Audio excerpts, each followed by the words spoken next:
আজকে দশম শ্রেণীর নদীর বিদ্রোহ গল্পটি থেকে তোমাদের কিছু এমসিকিউ এবং কিছু এসএকিউ যেগুলি খুবই গুরুত্বপূর্ণ সেই প্রশ্নগুলি আমি এখানে তুলেছি, তোমরা দেখে নিও এবং যতটা পারবে ভালোভাবে টেক্সটটি পড়ে নেবে।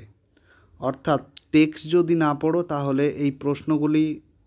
এই প্রশ্ন বলতে তোমাদের মাধ্যমিকে প্রশ্নগুলি করতে খুবই অসুবিধা হবে, সেই জন্য বলছি আগে টেক্সটটি পড়ে নেবে।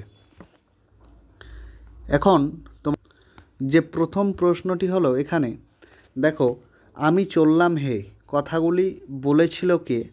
কথাগুলি বলেছিল নদের চাঁদ। খ, অর্থাৎ এখানে উত্তরটি তোমাদের দেওয়াই আছে, ঠিক আছে। 2 নম্বর দেখো, নদের চাঁদ রওনা করাইয়া দেই 4টা 40-এর প্যাসেঞ্জার ট্রেন, 7 নম্বর ডাউন প্যাসেঞ্জার ট্রেন না 5:30টার মেল ট্রেন? এখানে দেখো উত্তর হবে ঘ, অর্থাৎ 4টা 45-এর প্যাসেঞ্জার ট্রেন। 3 নম্বর দেখো, নদের চাঁদ কতটা রাস্তা নদীর উপরকার ব্রিজ ধরে হাঁটতে লাগলো? অর্থাৎ এখানে 1 মাইল রাস্তা, অপশন গ। এরপরে দেখো 4 নম্বর হচ্ছে যে স্টেশন থেকে নদীর দূরত্ব কত ছিল? খুবই ইম্পর্টেন্ট প্রশ্ন, যে দূরত্বটি ছিল হচ্ছে 1 মাইল।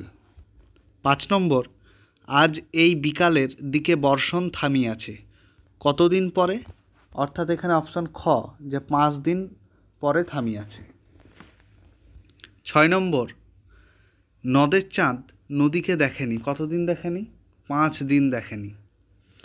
7 নম্বর, নদীর বিদ্রোহ গল্পে অবিরত বৃষ্টি হয়েছিল কতদিন ধরে? অবিরত বৃষ্টি হয়েছিল গ, অর্থাৎ 5 দিন ধরে অবিরত বৃষ্টি হয়েছিল। এরপরে দেখো 8 নম্বর, নদের চাঁদ কাকে কেবল বোঝাতে পারে না?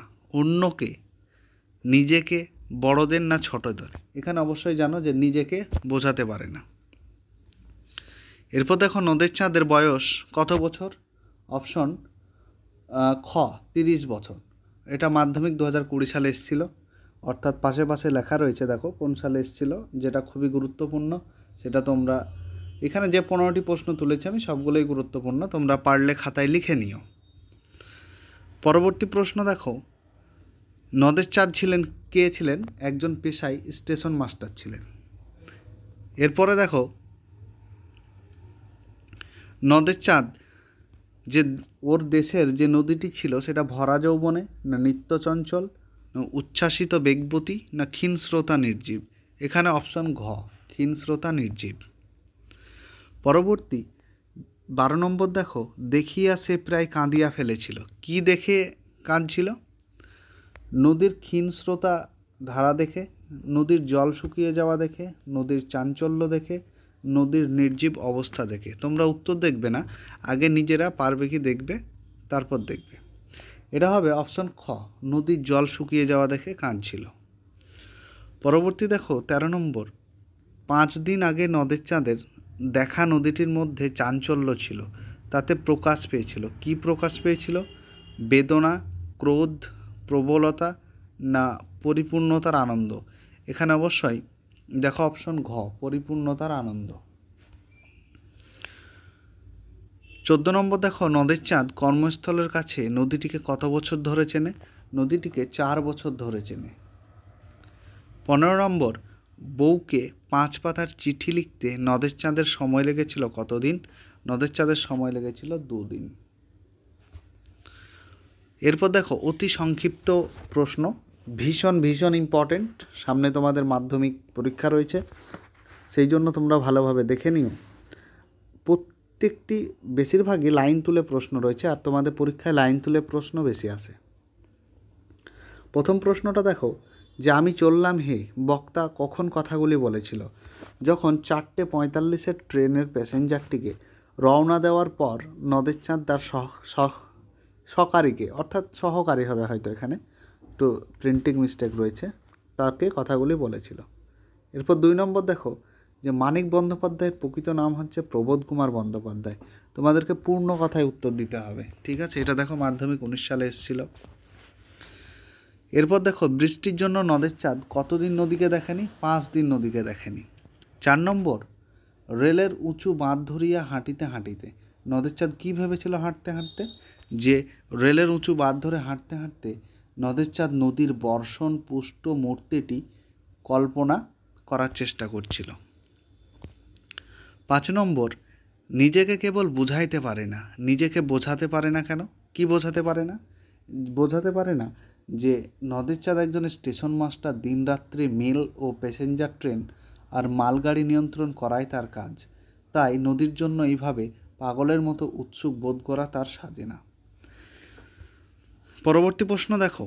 তার আগে একটা কথা বলি, তোমাদের এই চ্যাপ্টার থেকে যে বড় প্রশ্ন, ইম্পর্টেন্ট বড় প্রশ্নগুলি আমি এর পরের ভিডিওতে নিয়ে আসবো, এবং তোমাদের যদি কোনো সাবজেক্টের ভিডিও লাগে তোমরা কমেন্ট বক্সে অবশ্যই জানিও। এই ভিডিওটি কেমন লাগলো সেটাও অবশ্যই কমেন্ট বক্সে জানিও। 6 নম্বর, নিজের এই পাগলামিতে যেন আনন্দই উপভোগ করে। কার কথা বলা হয়েছিল? এখানে গল্পের যে কেন্দ্রীয় চরিত্র আছে, কে না নদের চাঁদ, তার কথাই বলা হয়েছে। 7 নম্বর, নদের চাঁদ সব বোঝে। নদের চাঁদ কী বোঝে? নদের চাঁদ যে নদীর প্রতি একটা তার অস্বাভাবিক ভালোবাসা, এক অদম্য পাগলামি। বর্তমান নদের চাঁদের মতো স্টেশন মাস্টার, যার তত্ত্বাবধানে একটি রেল স্টেশনে অসংখ্য ট্রেনের গতাগতি নির্ভরশীল, তার ক্ষেত্রে এমন পাগলামি সততই বেমানান। সে এ কথা বোঝে, এ কথাই সে বোঝে। এটা 2018 সালে এসেছিল। তাহলে বোঝো কতটা ইম্পর্টেন্ট প্রশ্ন, আবার তোমাদের রিপিট করার সম্ভাবনা প্রবল। 8 নম্বর, যেন আনন্দই উপভোগ করে। কে কিসে আনন্দ উপভোগ করে? না নদের চাঁদ নদীর প্রতি তার আকর্ষণ হেতু সৃষ্ট উন্মাদনায় আনন্দ উপভোগ করে।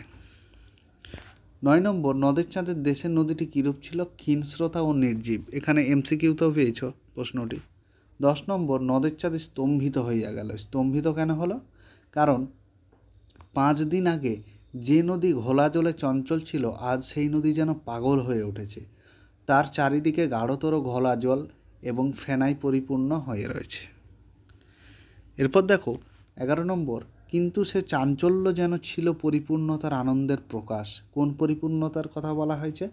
এখানে 5 দিন আগে বর্ষার জলে পরিপুষ্ট নদী পঙ্কিল জলস্রোতের চাঞ্চল্য সৃষ্ট করে যেভাবে পরিপূর্ণ হয়ে উঠেছিল, এখানে সেই পরিপূর্ণতার কথাই বলা হয়েছে। ভিডিওটি তোমরা বন্ধুদের সাথে বেশি বেশি করে শেয়ার করবে, এবং যারা নতুন অবশ্যই চ্যানেলটিকে সাবস্ক্রাইব তো করবেই, এটা আর বলার অপেক্ষা রাখে না। 12 নম্বর, আজও সেইখানে গিয়ে বসিল। কে কোথায় গিয়ে বসলো? সবাই বুঝতে পারছো যে নদের চাঁদ কোথায় না একটা ব্রিজ ছিল, সেই ব্রিজের ধারক স্তম্ভের উপর গিয়ে বসেছিল। এই বানানটি ভালো করে খেয়াল রাখবে, ধারক স্তম্ভ। 13 নম্বর, আজও সে সেইখানে গিয়া বসিল। আজও বলার কারণ কি? বলার কারণ হলো যে নদের চাঁদ প্রতিদিনের মতো সেদিনও ব্রিজের ধারক স্তম্ভের প্রান্তে বসেছিল। 14 নম্বর, একখানি পাতা ছিঁড়িয়া দুমড়াইয়া মুচড়াইয়া জলে ফেলিয়া দিতে লাগিল। উদ্দিষ্ট ব্যক্তি কিসে পাতা জলে ফেলতে লাগলো? এটা মাধ্যমিক 2017 সালে এসেছিল। ঠিক আছে, তোমাদের খুব সম্ভাবনা বেশি এবার আসার। তাহলে কিসের পাতা ফেলছিল? না চিঠি লিখেছিল যেটা তার স্ত্রীকে, সেই চিঠিটা যেন একটা একটা করে ছিঁড়ে ফেলছিল। 15 নম্বর এবং শেষ প্রশ্ন, এতকাল নদের চাঁদ গর্ব অনুভব করিয়াছে। কার প্রতি এই গর্ব? নদীর উপকার রং করা বৃষ্টির প্রতি এই গর্ব। তাহলে তোমরা ভিডিওটি কেমন লাগলো অবশ্যই জানিও শেষ পর্যন্ত, এবং বন্ধুদের সাথে বেশি বেশি শেয়ার করবে।